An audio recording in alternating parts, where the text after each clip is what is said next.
love you. She loves me too.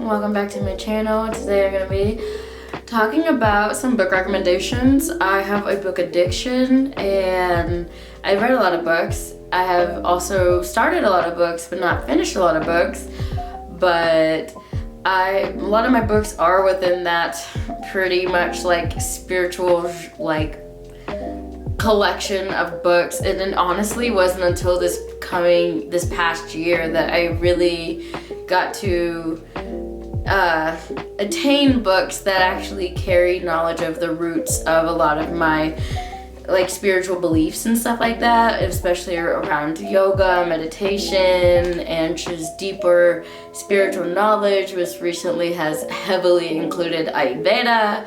And I just have a couple of books here by my side, and they're books I feel like you could read them as a beginner, but I feel like I've read a lot of books that have talked around these subjects but not directly the subject, but I feel like because of a familiarity I had with those books, it helped me to further understand these books. But I honestly can say at the same time that my yoga teacher training specifies in Raja Yoga, so I feel like was honored, given the I'm honored to have the opportunity to have such a deeper understanding of the Yoga Sutras of Patanjali. But I can also reference you guys this 5-hour long satsang of Swami Satchidananda actually going through the Yoga Sutras of Patanjali. So I'm not saying you have to watch all of that, but if you read the Yoga Sutras over and over again, you can actually, get understandings and stuff. But I have realized that things can be super different just reading and then having a teacher actually teach you about the information to help you deepen your knowledge of it. But anyways, I'm going to get into this stack of books. These are books that I recommend that can help deepen your spirituality, your spiritual practices, and help give you new information, new insight, new inspiration. But none of this knowledge is new. It's all very, very ancient, and they're great references to get to the roots of the soul and understanding how to develop it and develop your connection to your higher guides, to yourself, to the union of all things. And yeah, so I'm going to start with that little opening with the Bhagavad Gita. The Bhagavad Gita goes in depth between a conversation between Krishna and Arjuna, and Krishna is just explaining just the basis of really devotional practice, having as bhakti yoga, the devotional branch of yoga.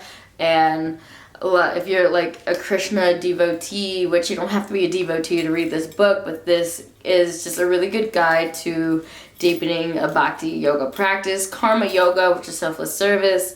And then this book is so old, it's really one of the classical texts of the East and Hinduism. And again, these books you don't have to necessarily be Hindu to read or understand, but if you a yogic practitioner, this can be intimidating. And I don't have this other copy, but Swami Satchidananda has a translation, so does Ram Dass.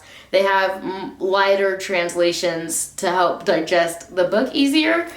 And this has a lot of knowledge about the branches of karma yoga, bhakti yoga, and jnana yoga, and yeah.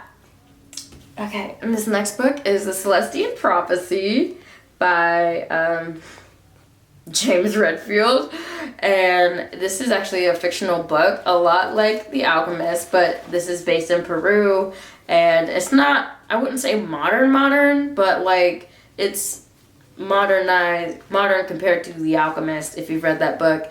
And it is an adventure book, but it's deeply just like the way it describes nature and this missing scroll that has information that could corrupt governments and stuff. It's really cool and it's exciting. Like, I read this book in like 2 days. And then it also just has its own insight. Next book is Living in the Light by Shakti Gawain.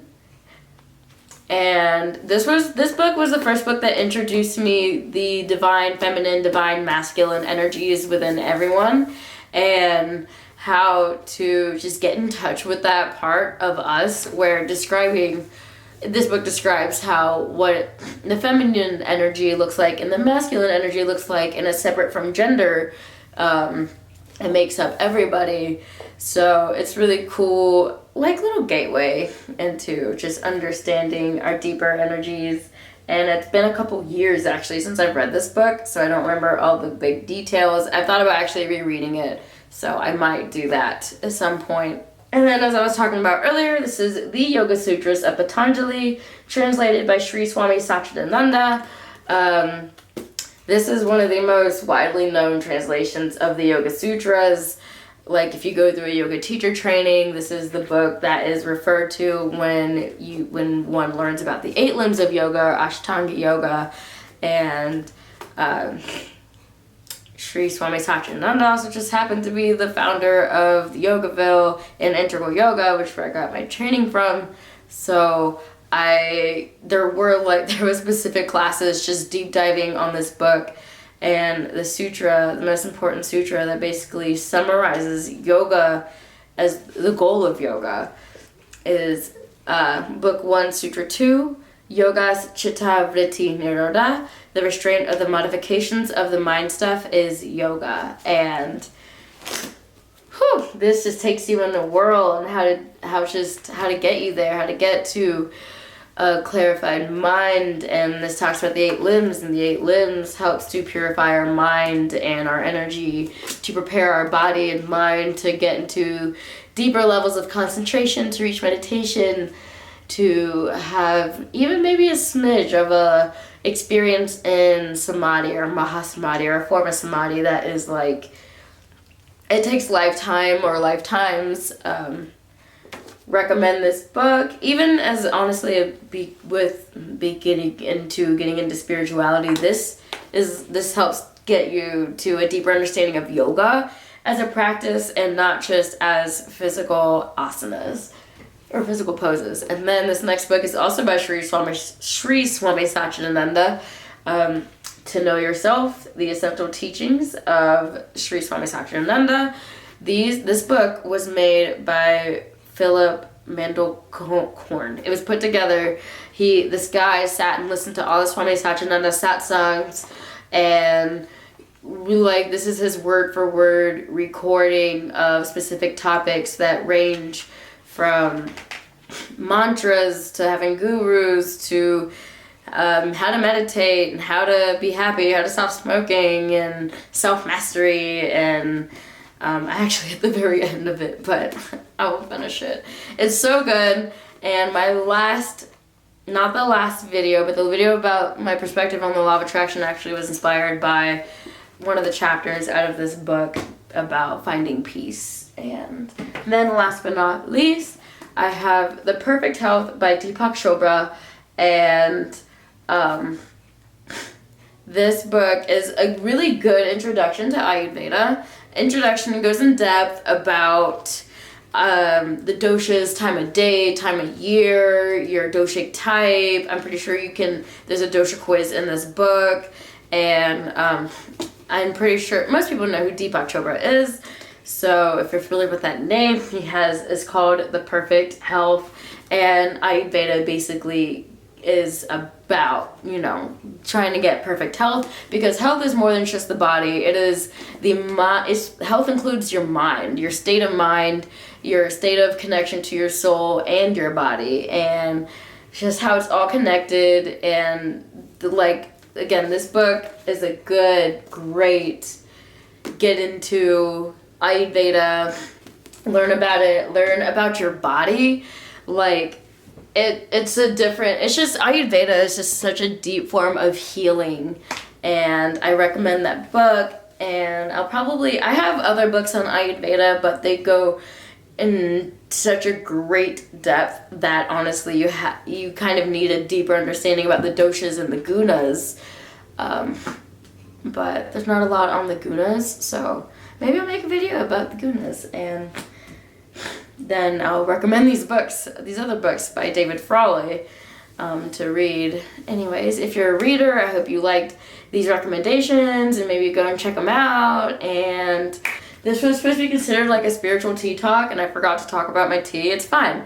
This tea is a personal blend that I put together myself. It is composed of ashwagandha, tulsi, echinacea, chamomile, and ginkgo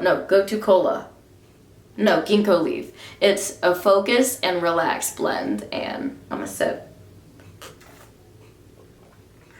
That was a bad sip. Very good though. Very earthy taste, and is there chamomile in this? There's supposed to be. Oh, elderflower. Just kidding. I don't think there's chamomile in this. But this was, thanks for joining my tea talk about these books, and I will see you guys in my next video. Om Shanti Shanti Shanti.